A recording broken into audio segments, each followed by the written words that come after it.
भक्त की सबसे पहली पहचान है कि वो जब बात करेगा तो मेरा नाम निकलेगा, मेरी बात निकलेगी। कहां गए थे वो? श्री जी की कृपा से परिक्रमा करके आ रहे थे। श्री जी ने ऐसी प्रेरणा की परिक्रमा हो गया। और कैसे बड़ी कृपा है लाडली की, नहीं और सब कैसे, बस श्री जी की बहुत कृपा है, बड़ी करुणामयी है। अपने जैसे अधमों को का स्वरूप, पिंड छुड़ाना उसको मुश्किल पड़ जाएगा, ऐसे प्रेमी हैं। खड़े खड़े वो ऊब जाएगा, कब भागो, वो चर्चे वृंदावन प्रिया जो लाडली लालों की।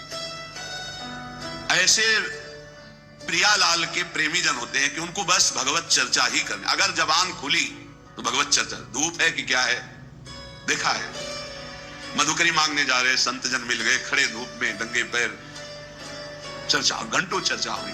बोधयंता परस्परम कथयंति च माम नित्यम तुष्यंति च रमन्ति च। ये कठिन बात है, चर्चा करते तो बहुत मिलते हैं, पर तुष्यंति च रमन्ति च, उसी में संतुष्ट हो, आनंदी, उसी में रमण कर रहा है, उसे कोई चाह नहीं। भगवत चर्चा हुई, मानो पेट भर गया। आह कितनी अहोभाग्य, 1 घंटा से भगवान की चर्चा हो रही, प्रियालाल की चर्चा हो रही। आगे कह रहे हरि को भजन, साधु की पहचान हर समय भजन पर है। कोई माला से जप रहा है, कोई बिना माला से जप रहा है। बिना माला से जपने वालों की पहचान होती है, वो गुरु प्रसाद से जागृत होती है। एक दृष्टि में पता चल जाएगा ये बहिर्मुख है या अंतर्मुख होकर नाम जप कर रहा है। जहां एक दृष्टि गई तो पता चल जाता है। अंतर्मुख का एक अलग होता है, वो एक कुछ अलग चेहरा हो, चाहे जितना वो छुपाना चाहे नहीं छुपा सकता। एक दृष्टि में पता चलता है नाम जापक है, अंतर से में नाम चल रहा है। और चाहे जितना दिखाना चाहे, मान लो ऐसे बाहर, तो अंतर में पता चल जाएगा ये केवल सामने की बात है, अंतर में इसके नहीं चल रहा है। दोनों बातें भजन करने वालों को अपने आप पता हो जाती है। उपासक, संत, भागवत, महाभागवत, इन सब की पहचान भजन से ही है। कल चर्चा जब विश्राम हो रही थी, सुना था, आधे पल के लिए भी त्रिभुवन की राज लक्ष्मी देने पर जो अपने प्रभु का भजन नहीं छोड़ता, सुमिरन नहीं छोड़ता, वो महाभागवत है। तो हरि को भजन ये प्रधान बात है। मुंह खुले तो भगवत चर्चा और मुंह बंद तो नाम चल रहा। राधा राधा, जो गुरु जी ने दिया हो, जो नाम प्रिय, राधा राधा, ये मान लो, बहुत आनंदित हो जाओगे। मान लो कुछ पैसा नहीं लगना हो, बहुत बड़े धनी हो जाओगे, बहुत बड़ा लाभ मिल जाएगा। ये सब पुण्य रुई का ढेर समझो, एक अपराध बन जाए सब भस्म हो जाएंगे। नाम सोना है, सोना जितना तपेगा उतना ही चमकेगा, नष्ट होने वाली नहीं, अविनाशी वस्तु है। कमा लो ये सोना, ये जो सोना है, सोना, ये सोना वास्तविक सोना, इसी सोना में सोवत पांव पसार। पूरी रात निकल जाए, जब नींद ना आवे, मंत्र चले, तब समझो। इसके लिए कभी सर्दी में कंबल नहीं ओढ़े गए, इसी बात के अभ्यास के लिए कभी कंबल नहीं। जो नीचे मार्किन पहने वही मार्किन उतार कर ऐसे पैर से फंसा के सर, पूरा शरीर कांप रहा है। मंत्राकार वृत्ति, पेट में अन्न नहीं, ऊपर वस्त्र नहीं, गंगा का किनारा, भीषण सर्दी, 1 मिनट नींद नहीं, मंत्राकार। 4 बजे गंगा में फिर खड़े। ऐसे थोड़ी भागवती वृत्ति बनाई जाती है। ऐसे लगा जाता है जैसे गरीब आदमी ओवर टाइम करके पैसा कमाता है, किसान आदमी रात दिन लगा रहता है। ऐसे कायर पुरुष थोड़ी भजनानंदी होते हैं। ये शरीर को बहुत दुलार करने वाले भजनानंदी नहीं होते। सच्ची मानिए, जितना सुख शरीर को दोगे उतना अध्यात्म सुख से हीन होते चले जाओगे। मारो इस प्रकृति जन्य की अधीनता को, तुमने जो स्वीकार कर रखी। हर प्रकृति का वार सीधे सो। ये प्रवचन नहीं करते, जीवन में जो जिए वो बता रहे। किसी आश्रम में ठहरना भी, ऐसे आश्रम में ठहरना जहां जंगल किसी का जाना नहीं, ऐसे बहुत से आश्रम मिले। जीवन भर प्रकृति से लड़ना रहा है, तभी परमात्मा चिंतन का एक तार भाव बनता है, जब सीधे प्रकृति का वार सहे। यम ही न व्यथयन्ते ते पुरुषम पुरुषर्षभ। काशी के घाटों में जो तपन होती थी दिन भर धूप की, तो रात्रि के 2 बजे तक तपना ही होती थी, और 2 बजे उठ के नहा के विश्वनाथ जी जाना। जीवन को एकदम प्रकृति से वार सहने वाला बना ले तो बहुत आनंद आता है। ये सुविधा नरक समझो, सच्ची मानिए आप। हरिभजन में दिखावा कभी नहीं होना चाहिए, नहीं तो सच्चाई का हरिभजन छूट जाएगा। भजन करने वाले उपासक को कभी कीर्ति की चाह मत रखना, ये हम प्रार्थना करते हैं। ये अंतिम वो खाई है जहां से गिरा करके भगवान से विमुख कर दिया जाता है। दिन है तो रात आएगी, रात है तो दिन आएगा, ऐसे देखना। हम तुमसे कहते हैं ये सब केवल बाहरी है। आंतरिक श्रद्धा अटूट होती है, बाहरी श्रद्धा में कोई दम नहीं होती। हम इन श्रद्धाओं की दम नहीं होती। इनको तो हर गली में खड़ी होना, जहां बाबा वहीं खड़े हो गए। श्रद्धा होती है अटूट, कि चाहे जैसी परिस्थिति हो, चाहे जैसी घटना हो, मैं आपका हूं तो सिर्फ आपका हूं। वो अंगुलियों में गिनने वाले, वो अंगुलियों में गिनने वाले होते हैं। इसलिए साधु की सेवा पहचान, स्वयं साधु होते हुए साधु की सेवा, और निरंतर हरिभजन और सर्वभूत पर दया, समस्त जीवों पर दया का भाव। दया बिना साधु कसाई, और ये भी दया करी तो आफत आई। कैसे तुम्हें बताएं, मतलब बहुत विचित्र गति। आध्यात्मिक आनंद की प्राप्ति के लिए बिल्कुल व्यवहार शून्य जीवन जो जिया गया, उसमें बिल्कुल विपरीत जीवन प्रभु ने किया है। हजारों लाखों की जो भीड़, ये जनसंख्या है भगवान, ये भीड़ भजन अगर निरंतर आपका अभ्यास है तो चल जाएगा, नहीं तो आम हो जाएगा कि मैं बहुत बड़ा हो गया हूं, जहां हुआ मैं बहुत बड़ा हुआ, वहीं से भक्ति का नाश हो जाएगा। ये सम्मानम कल्यात घोर गरलम नीचापमानम सुधा श्री राधा मुरली धरो भज सके वृंदावन मात्यज। ए भाई, कभी भूलकर भगवान से यश मत मांग लेना कि हमारा भी नाम हो जाए। बहुत खतरा है इस नाम में, बहुत खतरा है। आपसे सबसे प्रार्थना करते हैं, यश की चाह मत रखना। उर कछु प्रथम वासना रही सो प्रभु पद सरित प्रीति सो बही। बहा दो वासना को। अगर कोई वासना रहेगी तो बहुतायत में मिलेगी, क्योंकि मेरा मालिक सबसे पहले अंदर की वासना की पूर्ति करता है। विभीषण जी के पहले पहुंचने पर सबसे पहले लंकाधिपति का अभिषेक किया। इसलिए साधक अंदर की वासनाओं को देख लो, अगर कोई भी वासना तो हटा दो। नहीं, मेरे स्वामी का स्वभाव है, पहले तुम्हें वासना की चीज फेंकेंगे ले, और जब घृणा हो जाएगी तब आगे बढ़ा देंगे। मान आखिरी खाई है जिसपे साधु गिर जाता है। इसीलिए सबसे पहले सिद्धावस्था की सीढ़ी पे निर्माण लिखा है। निर्माण अमोहा जित संग दोषा। अपने में कोई गुणा अभिमान आकर के ये श्रेष्ठता का भाव हो जाना, मानो परमार्थ में पोछा लग जाना। भाई कभी अहम, ये भाव मत अहम में लाना कि मेरा नाम हो जाए। भगवान को जो करवाना तो करवाने भी, वो तो सर्व समर्थ है, वो तो नौकर है, हम वैसे ही करना पड़ेगा। पर चाह कभी मत करना। अगर चाह किया तो ये आखिरी खाई है, इसमें साधु को गिरा दिया जाता है। ये माया की बड़ी विचित्र मनोहर चाल है। बड़ा मीठा जहर है जिसे हाथ में लेकर स्वयं खा लिया जाता है। ये मान प्रतिष्ठा यश कीर्ति ये जगत मंगल कराने वाले भगवान की हो, उन्हीं का यश गाएं। अपनी कभी न मानकर इसका जो भोग करेगा, अपनी कभी न मानकर इसका जो भोग करेगा वो नष्ट हो जाएगा। मेरी यश कीर्ति इससे नष्ट हो जाएगा। सर्वभूत पर दया, दया तो करनी है, पर दया वो जिसमें भगवत विस्मरण ना होने पावे। दया को उल्टा याद, अगर हरि की याद भूल गई तो वो दया फंसा देगी पक्का। और जिस दया में हरि सामने है कि ये मेरे भगवान है, वो कभी नहीं फंसा पाएगी। संत के लक्षण, जब वाणी खुले तो भगवत चर्चा, जब वाणी बंद तो भगवान नाम जप, और स्वयं साधु होते हुए साधु की सेवा एक प्रधान लक्षण है। हरि को भजन, साधु की सेवा, सर्वभूत पर दया, हिंसा लोभ दंभ छल त्यागे, विषम देखे माया। कभी किसी की हिंसा न करे, ये साधुता का लक्षण है। कभी जीव को, किसी जीव को कष्ट देना नहीं। मन से, वचन से अगर आप थोड़ा भी किसी के प्रति रूखा भाव कर लें तो आप अंदर देखना आपके भजन में फर्क पड़ जाएगा। ये अंदर के अनुभव की बातें करते हैं। अगर उसको तुमने डांटा है, सही माने में डांटा है और भगवत भाव करके डांटा है, तब तो आपका भजन चलेगा। और अगर भगवत भाव नहीं किया है और बिना किसी अपराध के आप डांट रहे हैं तो आपका भजन बंद हो जाएगा पक्का। थोड़ा अपराध है, बहुत डांट दिया तो आपका भजन बंद हो जाए। ये भागवती क्षेत्र है। किसी को ना वचन से, ना शरीर से, ना मन से पीड़ा ना पहुंचाए, किसी को भी नहीं। देखो, गुरु शिष्य एक व्यवहार का संबंध है, परमार्थ नहीं। आप ये मत समझना कि गुरु शिष्य परमार्थ का है। परमार्थ तो एक ही तत्व है, ना गुरु है ना शिष्य है। अगर शिष्य शिष्य, वो गुरु ही है। गुरु गुरु, वही भी शिष्य है, वही गुरु है, वही शिष्य, दो नहीं। द्वैत परमार्थ नहीं, परमार्थ एक वस्तु है। परमार्थ में गुरु शिष्य नहीं, ये व्यवहार है। प्रणाम, नमस्कार, वंदन, ये सब व्यवहार के अंदर। परमार्थ में एक वासुदेव यहाँ जो विराजमान, वही यहाँ विराजमान। उसी वासुदेव को देखकर वो स्वांग शिष्य का कर रहा है तो आप स्वांग गुरु का कीजिए। बस स्वांग है, सत्य वस्तु एक ही है जो सर्वत्र विराजमान है। इसलिए किसी को भी वचन से, शरीर से या मन से पीड़ा ना पहुंचावे। लोभ, किसी भी तरह अर्थ का लोभ ना आने पाए। दम्भ, कोई दिखावा, मान प्रतिष्ठा के लिए नाटकबाजी नहीं होना चाहिए। छल त्यागे, छल अंदर कुछ है बाहर कुछ है, ऐसा ना करे। साधुता का मार्ग निर्मल है। संत सरल चित जगत हित जान स्वभाव सने। संतों का स्वभाव होता है जगत मंगल करना, सरल चित, छल कपट रहित रहना। और विषम देखे माया। माया किसे कहते हैं? मैं मोर तय तोर, जहां तक इंद्रियां जा रहे, जहां तक भोग विलासता के लिए मन जा रहा, सो सब माया जानो भाई। अपने माया में ही जी रहे हैं, माया में ही रह रहे हैं, माया के ही शरीर में है। इसे भगवत समर्पित करके माया की वस्तुएं भगवत प्रसाद करके पाओ, माया की वस्तुएं भगवत समर्पित करके प्रसादी पहनो, बच जाओगे। अगर स्वयं भोक्ता बनोगे अमनिया के तो फिर माया फंसा लेगी। अमनिया ठाकुर जी को प्रसादी आपकी, बच जाओगे। ये सिद्धांत है बचने का। एक भी वस्त्र बिना ठाकुर जी को अर्पित किए मत पहनना। एक बूंद पानी बिना अर्पित किए मत पीना, एक भी अन्न का टुकड़ा बिना अर्पित किए ना जाए तो आप देख लेना माया मुक्त हो जाओगे। सहनशील साधु कौन? जो सह जाए, अंदर की बात और बाहर की भी बात। बाहर कोई गाली दे दे, अपमान कर दे, निंदा कर दे, सह जाए। अंदर की बात, काम आ रहा है, क्रोध आ रहा है, लोभ आ रहा है, मोह आ रहा है, चुपचाप सह जाए। इनके सहने से भगवान की प्रसन्नता होती है, इनके सहने से भगवत भक्ति बहुत जोर की बढ़ती। सहत सहत बाढ़े भगत गिरे तन गुरु हित गाल।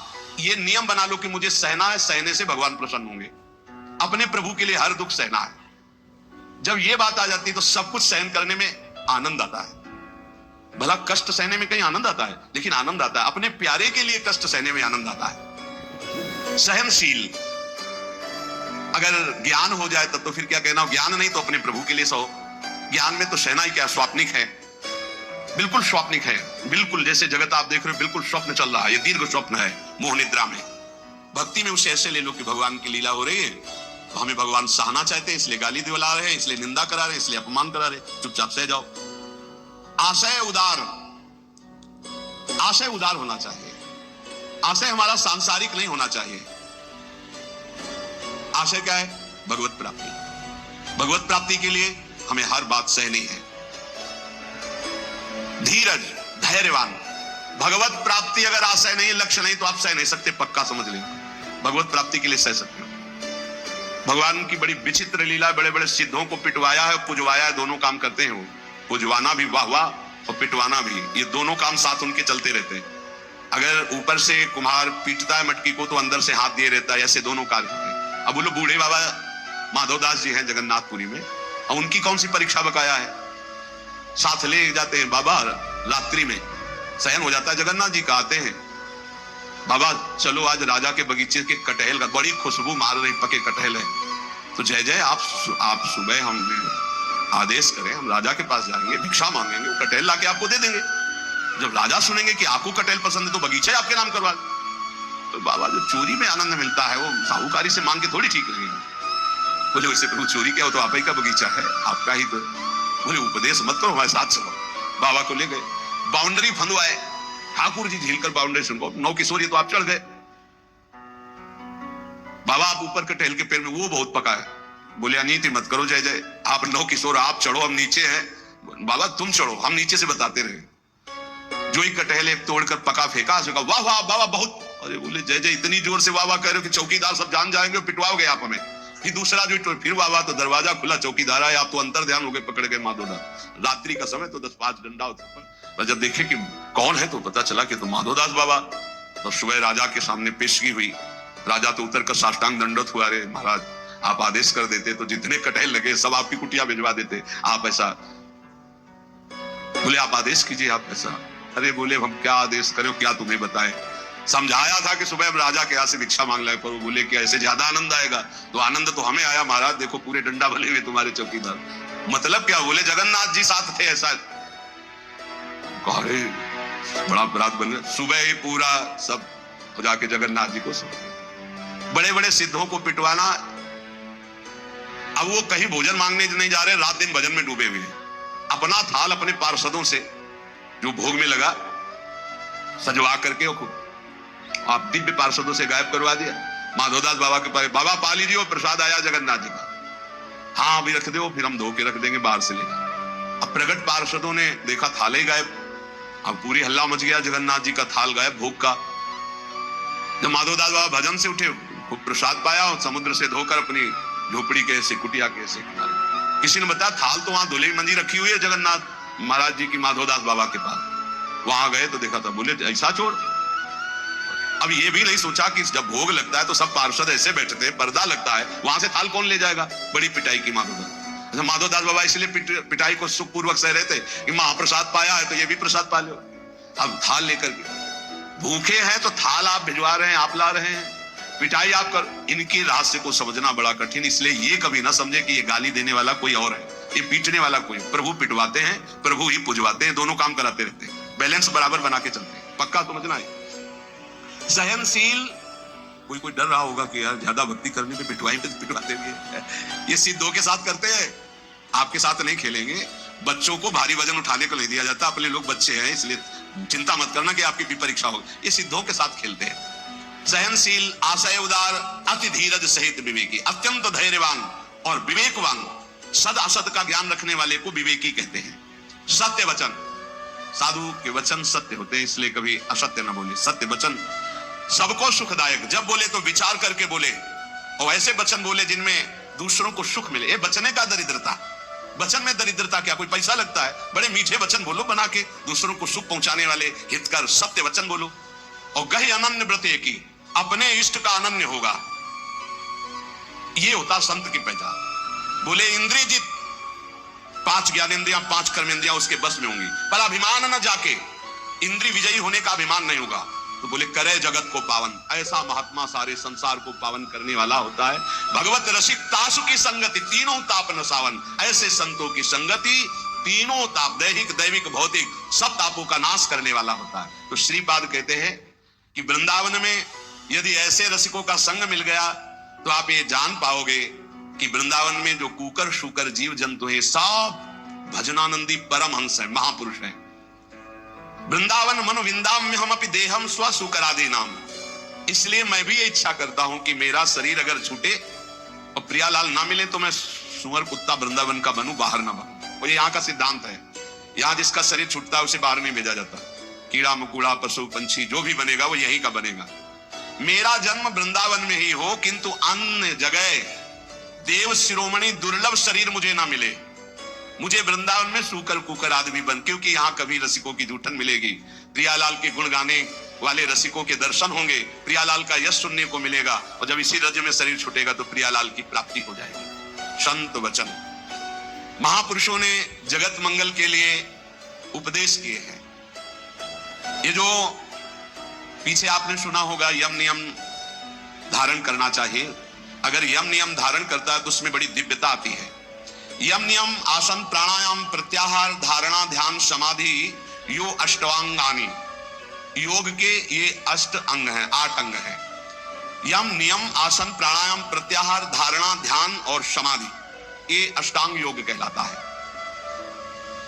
पर यम नियम हर उपासक के जीवन में होना चाहिए, चाहे जिस मार्ग का हो। ये यम नियम सब संप्रदाय सब उपासकों के जीवन में होते हैं। क्या यम? ये 5 होते हैं। अहिंसा सत्य आस्तेय ब्रह्मचर्य अपरिग्रह यमाह, ये यम।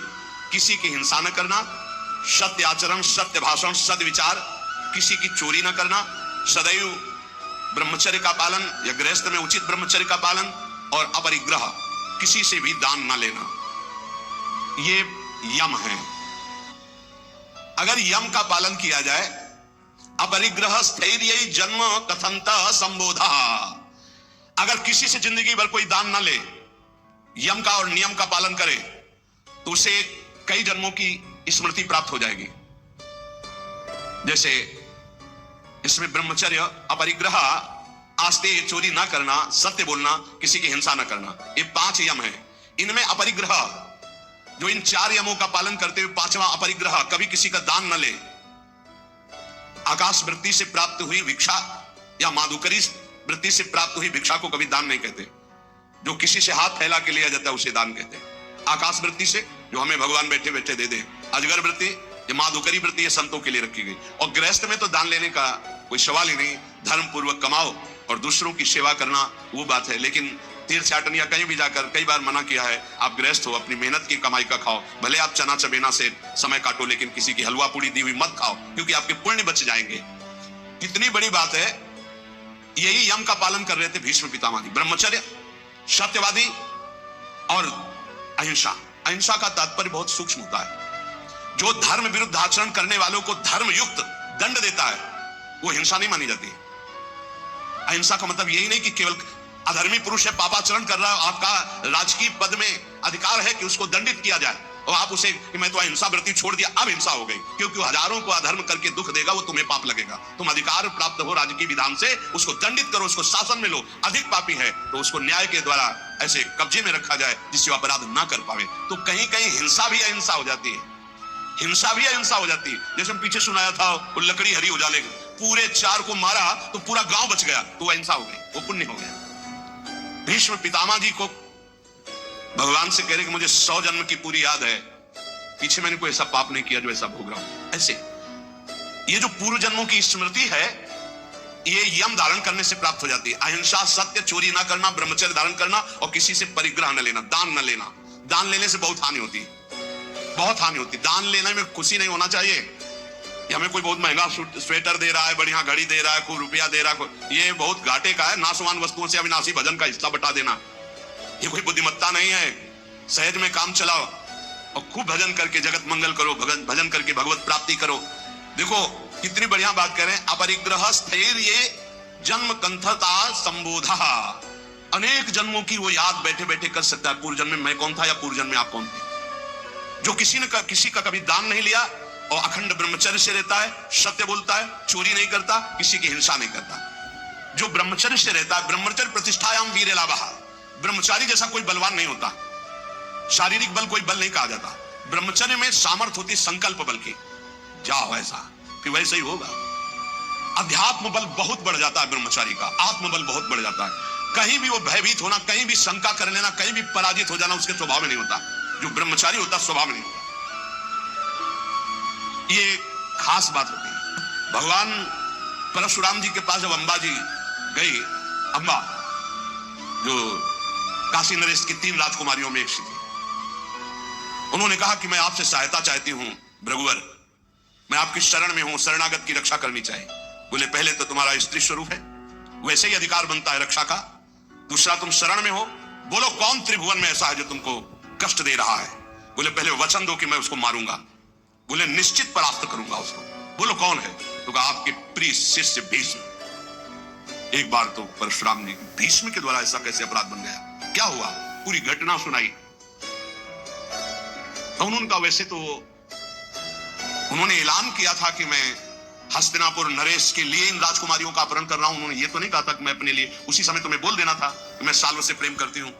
तुम्हारी त्रुटि रही तो उनका भगवान में समझ रही थी कि आपके शिष्य यहां पक्ष लेंगे। बोले बिल्कुल पक्ष नहीं होगा, तुम शरणागत हो, तुम्हारे लिए मैं मेरी आज्ञा का पालन करेगा। अखंड ब्रह्मचारी भीष्म जी, वो अखंड ब्रह्मचारी भगवान परशुराम जी, दोनों सत्य पे हैं, दोनों महान है, पर एक गुरु है एक शिष्य है। पर एक इच्छा का अनुमोदन कराने के लिए अपनी द्वेष वृत्ति का भगवान परशुराम जी का आश्रय लिया, इसलिए परशुराम जी कमजोर है। और सत्य का पालन करने के लिए धर्मनिष्ठ, इसलिए चेला बहुत जोरदार क्योंकि भीष्म जी बुलाया भीष्म जी को बाहर हस्तिनापुर के, अर्घपाद्य आदि लेकर गए, प्रार्थना की, परिक्रमा की, दंडवत किया। बोले मेरी आज्ञा है अंबा को स्वीकार करो। बोले कदापि गुरुदेव नहीं, क्योंकि सब कोई जानता है सत्य के आगे कुछ नहीं, और मैं सत्य प्रतिज्ञा किया हूं कि अखंड ब्रह्मचर्य रहूंगा, जीवन में कभी संतान उत्पन्न ही नहीं करूंगा। तो उनका युद्ध यांबा, उनका युद्ध गुरुदेव से युद्ध, उन्होंने ही विविध प्रकार के दिव्यास्त्रों की शिक्षा भीष्म जी को दी थी जब गंगा जी ले गए। और गंगा जी ने और भी दिव्यास्त्र सिखाए थे जो परशुराम जी को भी पता नहीं थे। ऐसे थे, रोज युद्ध होता, पहले जाते परिक्रमा करते, साष्टांग दंडवत करते, कहते आशीर्वाद दीजिए विजयी भाव का। बोले योद्धा तो मैं ही हूं, तुम्हारा विपक्ष का मैं आशीर्वाद नहीं दे सकता, पर हां बलपूर्वक युद्ध करना, बलपूर्वक युद्ध करना। आखिरी युद्ध जितना भयानक हुआ कि गंगा जी अष्टवसु सब जागृत हो गए, उपस्थित हो गए। भीष्म जी ने एक अस्त्र ऐसा चढ़ाया था जो परशुराम जी के पास काट नहीं थी, निश्चित परशुराम जी का वध हो जाता। गंगा जी आकर के पकड़ लिया और कहा नहीं नहीं, ऐसा बिल्कुल ठीक नहीं है। समस्त अष्टवसु आ गए। तो उन्होंने कहा मां, ये प्रत्यंचा पे चढ़ा हुआ धनुष तभी उतरेगा जब गुरुदेव अपना रथ पीछे कर दे, अपना धनुष नीचे कर दे। गुरुदेव कैसे नीचे कर से? अष्टवसुओं ने, समस्त देवताओं ने कहा प्रभु आपका चेला है, अब आपको धनुष नीचे करना पड़ेगा। अगर छूट गया तो आपके पास काट नहीं है, आप अबद्ध हैं, फिर भी बद्ध हो जाएगा आपका। भीष्म जी के बाण तभी धनुष से उतरे जब वो रथ पीछे हटा, धनुष नीचे किया, कूद गए, परिक्रमा की और गुरुदेव बोले जा विजयी भव, कहते विजयी हुआ। तो सत्य, ब्रह्मचर्य, अहिंसा, अपरिग्रह बहुत बड़ी ताकत है। ब्रह्मचर्य में बहुत बड़ा बल है, उसको आज हमारी समाज समझ नहीं पा रही। यम नियम के बिना जीवन बिल्कुल पशुवत जीवन है। यहां कह रहे हैं ब्रह्मचर्य प्रतिष्ठायाम वीर लाभः, महान बल, जो चाहो आप कर सकते हो संकल्प के द्वारा। जो आपको दिव्यता किसी में दिखाई देगी वो ब्रह्मचर्य की होगी। भीषण कष्ट को भी सहने की सामर्थ्य, सर्दी गर्मी, मान अपमान, दुख सुख, लाभ हानि, और सत्यवाद, संकल्प बिल्कुल सिद्ध होने लगता है। जिसका ब्रह्मचर्य पवित्र होता है, जो संकल्प करेगा, और संकल्प नहीं करेगा तो ब्रह्मचर्य अध्यात्म की ऊंचाई में बैठाकर उसे मुक्त कर देगा। अस्ते प्रतिष्ठायाम सर्वरत्नोपस्थानम, जिसने कभी किसी की चोरी नहीं की जीवन में, छल नहीं किया तो इसी जन्म में उसके पास दिव्य धन, दिव्य रत्न आदि एकत्रित होने लगेंगे, पक्का। विविध प्रकार के स्वर्णाभूषण, विविध प्रकार की भोग सामग्रियां, ऐसा संयोग बनेगा। कभी चोरी नहीं की जो इन नियमों को धारण करता है। एक एक का बहुत बड़ा प्रभाव है। अस्तेय प्रतिष्ठायाम सर्वरत्नोपस्थानम, अपने आप आकर के संपूर्ण रत्न स्वर्ण आदि संपत्ति उसके पास एकत्रित, जो कभी जीवन में चोरी नहीं किया, जो ब्रह्मचारी है, जो अहिंसा परायण है और जो अपरिग्रह, कभी किसी से दान नहीं लिया। वैसे भी लिखा हुआ है कि जो धर्मात्मा पुरुष धर्म से यम नियम के द्वारा चलता है तो जैसे समुद्र में बिना बुलाए हुए सारी नदियां आ जाती है, ऐसे चारों तरफ से संपत्ति उसको घेरने लगती है, सुख सुविधा उसको घेरने लगती है जो धर्म पूर्वक चलता है। सत्य प्रतिष्ठायाम क्रियाफलान आश्रयत्वम, जो सत्य बोलता है, सत्य विचार वाला है, सत्य आचरण वाला है, तो सारे फल उसका आश्रय ले लेते हैं। हर क्रिया का फल वो जो चाहे, जैसे चाहे, जो बोलेगा, जो सोचेगा वही हो जाएगा। ऐसा है। एक इतना बड़ा बालक है, हंसी मजाक में सर्प डाला था, कोई गुस्सा होकर नहीं डाला था परीक्षित जी ने, ये पता नहीं समाधि में या ढोंग कर रहे समाधि का, ऐसे डालो चले गए। कुछ बच्चों ने जाकर बताया, श्रृंगी ऋषि तुम्हारे पिता के गले में चक्रवर्ती सम्राट महाराज परीक्षित मरा हुआ सर्प डाल दिए। उनका ऐसी असभ्यता, इतने बड़े बालक हैं भी, ऐसी असभ्यता, चक्रवर्ती सम्राट होता हुआ भी इन महापुरुषों की महिमा को नहीं जानता, ऐसी असभ्यता। ये समझता है यही दंड धारण करता है, देख मैं ब्रह्म ऋषि बालक हूं, इसको दंड देता हूं, आज के 7वें दिन तक्षक सर्प इसे काटेगा, मरेगा। इतने बड़े बालक है। जवान से निकली हुई हर बात, जब उनके पिता शुद्धि में आए, सांप हटा के दौड़ के आके श्रृंगी ऋषि लिपट गए। उनका रोने की क्या जरूरत है, मरा हुआ ही सर्प तो था। उनका पिताजी, अपमान है आपका, अपमान तो उस राजा का हुआ, और धर्मात्मा राजा आया हुआ था, आश्रम में आया हुआ राजा अतिथि था, हमें चाहिए था हम जल पिलाते, हम उठकर अर्घ देते, पर मैं बाह्य था ही नहीं, बाह्य दशा में, समाधि दशा में अंतर था। वैसे तो अपराध मेरा ही बना कि राजा धर्मात्मा आया और मैंने स्वागत। बोले प्रभु हमने तो उसको दंड दे दिया, क्या 7 दिन में तक्षक डसेगा। इतने बड़े धर्मात्मा राजा को ऐसा सांप, मतलब पिता की भी सामर्थ्य नहीं कि उसे नष्ट कर सके। बोले शाप तो अमोघ है तेरा, क्योंकि तू ब्रह्म ऋषि बालक है। कुछ ऋषियों को भेजा, जाओ परीक्षित को बता दो तुम्हारा 7 दिन में जो कुछ कल्याण करने का उपाय कर लो, नहीं 7वें दिन तक्षक काटेगा और निश्चित काटेगा और तुम्हारी मृत्यु हो जाएगी। ये है सत्य में स्थित रहना। सत्य प्रतिष्ठायाम क्रिया फलाश्रयत्वम, जो बोले जैसा सोचे वैसा ही हो जाए। अब आज सत्य नहीं जवान में झूठा है तो सब पूरा जीवन ही झूठा है। अहिंसा प्रतिष्ठायाम तत्सन्निधौ वैर त्यागः, जो कभी किसी को दंड नहीं देता, शारीरिक मानसिक वाचिक, तो सांप हो, बिच्छू हो, हिंसक कोई भी जीव हो या कोई दुष्ट हो, उसके सामने आके घुटने टेक देगा, वैर नहीं रहेगा। ये अहिंसा का उसके ऊपर प्रभाव होगा। फिर शौच संतोष तपा स्वाध्याय ईश्वर प्रणिधानानि नियमाः, शौच, संतोष, तपस्या, स्वाध्याय, ईश्वर शरणागति, ये 5 नियम है। यम नियम जिसके अंदर सब सुख संपत्ति आ जाएगी, लेकिन यम नियम छोड़ करके मनमानी आचरण करने वाले सब दुख विपत्ति आ जाएगी। उसको है, देख लो यम नियम कौन धारण कर रहा है, जानते नहीं कि यम नियम है क्या, क्योंकि जानने के लिए शास्त्र स्वाध्याय संत संग चाहिए, वो तो बड़े भाग्य से मिलता है। 5 यम जिनका फल सुन चुके, यम अहिंसा सत्य अस्तेय ब्रह्मचर्य परिग्रह, नियम शौच, शौच शरीर को पवित्र रखना, वस्त्र पवित्र रखना, ये इनका बहुत बड़ा प्रभाव है। इसको ऐसा ना समझा जाए कि ये खिलवाड़ है। अगर शौचाचार का नियम आप पालन करते हैं तो शौचा स्वांग जुगुप्सा परई रसंसर्गः, इसका फल होगा कि शरीर से आपको वैराग्य हो जाएगा, अपने शरीर से, और काम भोग भोगने की इच्छा का नाश हो जाएगा।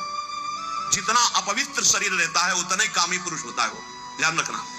जो दूसरे के शरीरों का स्पर्श नहीं करता, अपने शरीर को पवित्र रखता है, वस्त्र पवित्र, शौचाचार का नियम, तो उसको शरीर संसर्ग की इच्छा का नाश हो जाएगा, काम भोग की इच्छा का नाश हो जाएगा। बड़ा प्रभाव है इन यम नियमों का। शौचाचारत जुगुप्सया, अपने शरीर से उसे वैराग्य हो जाएगा, घृणा हो जाएगी, शरीर राग नष्ट हो जाएगा, और परैर संसर्गः, दूसरे शरीर का संसर्ग करने की इच्छा का नाश हो जाएगा, काम वासना नहीं रहेगी, जो पवित्र शरीर और वस्त्र रखता है। संतोष, संतोष ये बहुत बड़ी अंतःकरण की उपलब्धि है। सुख, संतोष, समस्त कामनाएं नष्ट हो जाती है। बिन संतोष न काम न साही, अछत काम सुख सपने उनाई। संतोष सबसे बड़ा धन है। जिसके पास संतोष रूपी धन है उससे बड़ा कोई धनी नहीं। और संतोष तभी होता है जब भगवत शरणागति होती। मेरे प्रभु है ना, आज कुछ नहीं है लेकिन मेरे प्रभु हैं। जिस दिन प्रभु चाहेंगे तो एक पलक झपकते अनंत ब्रह्मांड रच दिए, मेरे लिए सुविधा भेजना उनके लिए कौन सी कठिन बात है, ऐसा विश्वास रहता है। संतोष मन प्रसन्न रहता है, संतोष चित्त एकाग्र रहता है, संतोष इंद्रियां बस में रहती है, संतोष भगवत साक्षात्कार करा देता है। इतने गुण हैं संतोष में। संतोष धारण करे, जैसी परिस्थिति जो जो प्यारो करे सोई मुहि भावे। शौच, संतोष और तपहा। तप कहते हैं कायेंद्रिय सिद्धि रसुद्धि क्षया तपसहा। अपनी दिनचर्या में जो शारीरिक कष्ट है, जो मानसिक कष्ट है, उसको जो सहता है वो तपस्वी कहा जाता है। शारीरिक कष्ट, अब पूरी रात हो गई अपनी दिनचर्या करते, रात ही समझो 9 बजे 10 बजे से 11 12 1 बजे जग गए, फिर लगे 10 सवा 10 बजे तक, फिर खा पी के जरा सा विश्राम, फिर दिनचर्या। ना चैन से सोना है, ना कोई मनोरंजन है, ना कोई भोग वासना का खेल है, रात दिन चलते हुए आगे बढ़े। क्या हो रहा है इससे? आप रोज विजयी हो रहे माया पर। कायेंद्रिय सिद्धि रसुद्धि क्षया तपसा। समस्त अशुद्धियां पाप तुम्हारे नष्ट हो रहे हैं और शरीर और इंद्रियां परम पवित्र हो रहे हैं। सिद्धि सिद्धि, जो चाहोगे वो प्राप्त हो जाएगा। ये तपस्या से, तपस्या से ब्रह्मा जी सृष्टि रचते हैं, तपस्या से महादेव जी इसका संहार करते हैं, तपस्या से हरि इसका पालन करते हैं। तप बहुत बड़ी वस्तु है। जिसके जीवन में तप नहीं, वो कुछ नहीं समझ सकता। श्री हरिवंश प्रसिद्ध धर्म समुझे ना अलप तप। थोड़े तपस्या वाला हरिवंश धर्म को नहीं समझ सकता। तप किसे कहते हैं? अपनी दिनचर्या में शारीरिक मानसिक जो कष्ट मिलते हैं उनको सहना। स्वाध्याय, शास्त्र का अपने इष्ट देवता के गुणों से भरा हुआ जो ग्रंथ है उसे शास्त्र कहते हैं। जैसे अपने श्रीमद चतुरासी जी 42 लीला, श्रीमद राधा सुधा निधि, सेवक वाणी, सब इष्ट रस से भरी हुई। स्वाध्यायात इष्ट देवता संप्रयोगः। स्वाध्याय करने वाला इष्ट देवता का साक्षात्कार करने की सामर्थ्य प्राप्त कर लेता है। शौच, संतोष, तप, स्वाध्याय और ईश्वर प्रणिधान। समाधि सिद्धि ईश्वर प्रणिधानात्। जो भगवान की शरण में हो जाता है, भगवान उससे समता प्रदान कर देते हैं, उस समत्व को प्राप्त हो जाता है। इसलिए हृदय में ये 5 यम, मन वचन कर्म से किसी की हिंसा न करना, सत्य बोलना, सत्य आचरण करना, सत्य विचार करना, किसी की चोरी न करना, सदैव ब्रह्मचर्य का पालन करना, किसी का भी किसी तरह से दान स्वीकार न करना, ये यम। और शरीर पवित्र रखना, संतोष हृदय में रखना, तपस्या के द्वारा मन इंद्रियों को पावन करना, अपने इष्ट ग्रंथ का स्वाध्याय करना और अपने इष्ट देव की शरण में रहना। ये नियम, यम नियम का जो पालन करता है वो सब भरपूर हो जाता है। लौकिक पारलौकिक समस्त सिद्धियां उससे प्राप्त हो जाती है। इसलिए यम नियम का पालन करते हुए निरंतर नाम जप करते हुए जितनी श्वासें हैं, अब अपने को पवित्र कर लो। अब हमारा समय व्यर्थ न जाने पावे। शेष चर्चा की। श्री राधा वल्लभ लाल की।